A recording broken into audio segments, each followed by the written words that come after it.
যে সময়ত ক্ৰিয়া প্ৰতিক্ৰিয়া অব্যাহত আছে, যি বিতৰ্কৰ সূত্ৰপাত হৈছে, তাকে লৈ পুনৰবাৰ আজিৰ দিনটোত চানমাৰীৰ বাসগৃহত বিধায়ক অখিল গগৈয়ে সংবাদমেল সম্বোধন কৰিছে আৰু সংবাদমেল সম্বোধন কৰি এনেদৰে মুখ্যমন্ত্ৰী ডক্টৰ হিমন্ত বিশ্ব শৰ্মাক প্ৰত্যাহ্বান জনোৱা দেখিবলৈ পোৱা গৈছে। বক্ৰ পথেৰে যদি চাকৰি লৈছে তেন্তে তদন্ত হওক, বৰ্খাস্ত কৰক মোক পত্নীক, আৰু তাৰ পাছতেই চাকৰিৰ পৰা বৰ্খাস্ত কৰি তেখেতক জেলত ভৰাই থওক।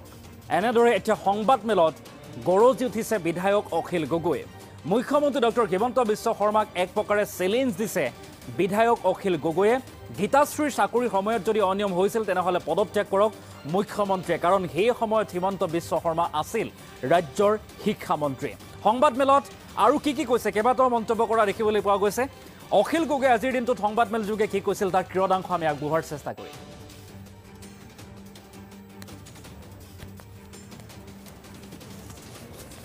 Challenge accepted. চাওকচোন, ইমান বৰ্মতা দেখুৱালে, চেলেঞ্জ একচেপ্টেড বুলি কৈ এনেকুৱাকৈ দেখুৱাই দিলে যে একদম অখিল গগৈ গোটেই কেলেংকাৰীৰ ৰজা অসমৰ। এনেকুৱাকৈ দেখুৱাই দিলে যে অখিল গগৈ আন্দোলন কৰি থাকোঁতে নিজৰ ঘৈণীয়েকক কলেজৰ প্ৰফেচাৰ দিবলৈ সক্ষম হৈছিলে। ই কিমান 2 নম্বৰী। আৰু মই ক'লোঁ যে আপুনি প্ৰত্যাহ্বান গ্ৰহণ কৰক, যদি এনেকৈ 2 নম্বৰী কৰি চাকৰি দিছোঁ, পত্নীয়ে যদি 2 নম্বৰী কৰি ইলিগেল এপইণ্টমেণ্ট পাইছে, তেতিয়াহ'লে পত্নীৰ চাকৰিটো আপুনি খাই দিয়ক আৰু আমি জেলত যাবলৈ সাজু। তেতিয়া কৈছে এই তদন্ত নকৰোঁ। তোমালোকে নিজে তদন্ত কৰিবা, কতে মোৰ কওক, আপোনালোকে নিজে কওক। ইয়াকে কয় চাগে হাতমালা বসুমতী পাতালা লুকাওঁ। হে আমাৰ অৱস্থা এইটো। আৰে যদি তুমি তদন্ত কৰিবলৈ সাহস নকৰা, তেতিয়াহ'লে এগৰাকী নাৰীক এনেকৈ তুমি কিয় অত্যাচাৰ কৰিলা মানসিকভাৱে? এখন কলেজত বি বৰুৱাৰ নিচিনা উত্তৰ পূৰ্বাঞ্চলৰ ভিতৰতে আটাইতকৈ বেছিকৈ গ্ৰেড পোৱা এখন কলেজক তুমি কিয় বদনামী কৰিছা? তাবুৰাম টাইডৰ নিচিনা মানুহ, বিশ্বেশ্বৰ হাজৰিকা ডাঙৰীয়াৰ নিচিনা মানুহ, ডক্টৰ গোলোকেশ্বৰ গোস্বামীৰ নিচিনা মানুহ আৰু ডক্টৰ লীলাৱতী বৰা শইকীয়াৰ নিচিনা মানুহক তুমি কিয় এনেকুৱা অপমান কৰিছা? আৰু তোমাৰ শিক্ষামন্ত্ৰীত্বৰ দিনত এই ঘটনা ঘটিছিল। যদি তুমি জানিছিলে, তেখেতে কৈছে যে মই তেতিয়া শিক্ষামন্ত্ৰী আছিলোঁ, মই তেতিয়া জানিছিলোঁ। যদি তুমি জানি শুনি তোমাৰ শিক্ষামন্ত্ৰীত্বৰ দিনত এনেকুৱা কেলেংকাৰী কৰিবলৈ দিছিলা, তেতিয়াহ'লেতো শিক্ষামন্ত্ৰী হিচাপে তুমিও পদত্যাগ কৰিব লাগে। যদি সঁচাকৈ জানি শুনি হিমন্ত বিশ্ব শৰ্মাই গীতাশ্ৰী তামুলীক বীৰ বৰুৱা কলেজত 2 নম্বৰী এপইণ্টমেণ্ট দিবলৈ অনুমতি দিছিলে, তেতিয়াহ'লে শিক্ষামন্ত্ৰী হিচাপে আৰু এতিয়া সেইজন শিক্ষামন্ত্ৰীয়ে মুখ্যমন্ত্ৰী হৈ থকা হিচাপত মুখ্যমন্ত্ৰীজনে এতিয়া পদত্যাগ কৰিব লাগেনে নাই? নৈতিকতাৰ প্ৰশ্নত তেখেতেতো আমাক নৈতিকতাৰ কথা কৈছে। নৈতিকতাৰ প্ৰশ্নত তেখেতে পদত্যাগ কৰিব লাগেনে নালাগে? গতিকে ডক্টৰ গোলোকেশ্বৰ গোস্বামী, ডক্টৰ লীলাৱতী শইকীয়া বৰা, বীৰেশ্বৰ হাজৰিকা আৰু তাবুৰাম টাইড, এই 4জনৰ পণ্ডিতৰ, এই 4জন শিক্ষাবিদৰ বোৰ্ডে গীতাশ্ৰী তামুলীক নিযুক্তি দিছিলে। 3 দিন ধৰি বহুত ইণ্টাৰভিউ দিবলৈ বহুত মানুহ আহিছিলে। 3 দিন ধৰি ইণ্টাৰভিউ হৈছিলে আৰু ইণ্টাৰভিউ হোৱাৰ পাছত অখিল গগৈৰ কাৰণেতো গীতাশ্ৰী তামুলীয়ে চাকৰি পোৱা নাছিলেই, বৰং অখিল গগৈৰ কাৰণে গীতাশ্ৰী তামুলীৰ চাকৰিটোত বাধা প্ৰদান কৰিছিলে হিমন্ত বিশ্ব শৰ্মা, পীযুষ হাজৰিকা আৰু জয়ন্ত মল্লবৰুৱাই। তেতিয়া তেওঁলোক কংগ্ৰেছৰ শিক্ষামন্ত্ৰী আছিলে হিমন্ত বিশ্ব শৰ্মা আৰু 2জন কংগ্ৰেছৰ বিধায়ক আছিলে। পীযুষ হাজৰিকা, জয়ন্ত মল্লবৰুৱা বিধায়ক আছিলে আৰু সেই সময়ৰ আটাইতকৈ যুৱ কংগ্ৰেছৰ তেওঁলোক প্ৰভাৱশালী লিডাৰ আছিলে। তেওঁলোকে সংবাদমেল দিছিলে আৰু শিক্ষামন্ত্ৰী নিজে আছিলে তেতিয়া হিমন্ত বিশ্ব শৰ্মা। যিহেতু গীতাশ্ৰী তামুলী মোৰ পত্নী আছিলে, গতিকে গীতাশ্ৰী তামুলীৰ এপইণ্টমেণ্টটো দিয়াৰ আগত যেতিয়া চিলেকশ্যন হ'ল, তেতিয়া হিমন্ত বিশ্ব শৰ্মাই ইয়াৰ ফাইলবিলাক এনকুৱাৰী ঘোষণা কৰি বি বৰুৱা কলেজৰ পৰা ফাইলবিলাক উঠাই লৈ গৈছিলে আৰু বহুদিন ধৰি আমাক ইণ্টাৰভিউত পাছ কৰাৰ পাছতো আমাৰ ৱাইফক তাত চাকৰিত যোগদান কৰিবলৈ অনুমতি দিয়া নাছিলে, যিহেতু তেখেত অখিল গগৈৰ পত্নী আছিলে। গতিকে অখিল গগৈৰ পত্নী হৈ তেওঁ চাকৰিৰ কাৰণে কোনো ফেভাৰটো পোৱাই নাই। চাকৰি পোৱাৰ পাছত তেওঁ চাকৰি জইন কৰিব নোৱাৰাকৈ ৰৈহে থাকিবলগীয়া হৈছিলে।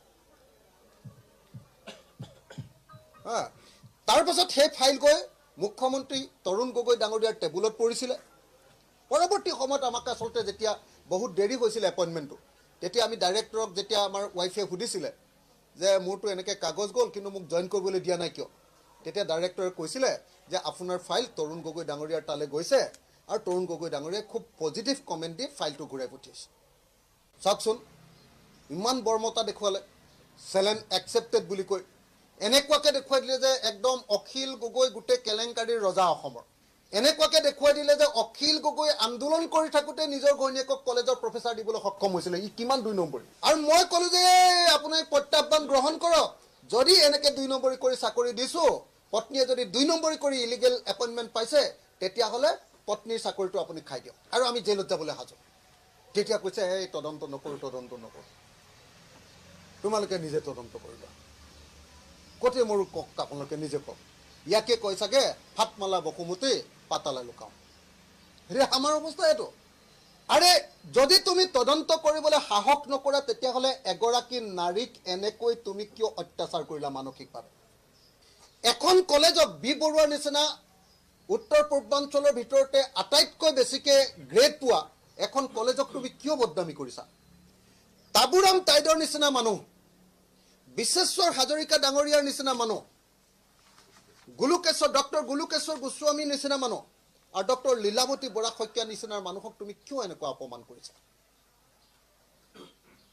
আৰু তোমাৰ শিক্ষামন্ত্ৰীত্বৰ দিনত এই ঘটনা ঘটিছিল যদি তুমি জানিছিলে তেখেতে কৈছে যে মই তেতিয়া শিক্ষামন্ত্ৰী আছিলোঁ মই তেতিয়া জানিছিলোঁ যদি তুমি জানি শুনি তোমাৰ শিক্ষামন্ত্ৰীত্বৰ দিনত এনেকুৱা কেলেংকাৰী কৰিবলৈ দিছিলা তেতিয়াহ'লেতো শিক্ষামন্ত্ৰী হিচাপে তুমিও পদত্যাগ কৰিব লাগে যদি সঁচাকৈ জানি শুনি হিমন্ত বিশ্ব শৰ্মাই গীতাশ্ৰী তামুলীক বীৰ বৰুৱা কলেজত 2 নম্বৰী এপইণ্টমেণ্ট দিবলৈ অনুমতি দিছিলে তেতিয়াহ'লে শিক্ষামন্ত্ৰী হিচাপে আৰু এতিয়া সেইজন শিক্ষামন্ত্ৰীয়ে মুখ্যমন্ত্ৰী হৈ থকা হিচাপত মুখ্যমন্ত্ৰীজনে এতিয়া পদত্যাগ কৰিব লাগেনে নাই নৈতিকতাৰ প্ৰশ্ন তেখেতেতো আমাক নৈতিকতাৰ কথা কৈছে নৈতিকতাৰ প্ৰশ্নত তেখেতে পদত্যাগ কৰিব লাগেনে নালাগে গতিকে ডক্টৰ গুলুকেশ্বৰ গোস্বামী ডক্টৰ লীলাৱতী শইকীয়া বৰা বীৰেশ্বৰ হাজৰিকা আৰু তাবুৰাম টাইড এই 4জনৰ পণ্ডিতৰ এই 4জন শিক্ষাবিদৰ বোৰ্ডে গীতাশ্ৰী তামুলীক নিযুক্তি দিছিলে 3 দিন ধৰি বহুত মানে ইণ্টাৰভিউ দিবলৈ বহুত মানুহ আহিছিলে 3 দিন ধৰি ইণ্টাৰভিউ হৈছিলে আৰু ইণ্টাৰভিউ হোৱাৰ পাছত অখিল গগৈৰ কাৰণেতো গীতাশ্ৰী তামুলীয়ে চাকৰি পোৱা নাছিলেই বৰং অখিল গগৈৰ কাৰণে গীতাশ্ৰী তামুলীৰ চাকৰিটোত বাধা প্ৰদান কৰিছিলে হিমন্ত বিশ্ব শৰ্মা পীযুষ হাজৰিকা আৰু জয়ন্ত মল্লবৰুৱাই তেতিয়া তেওঁলোক কংগ্ৰেছৰ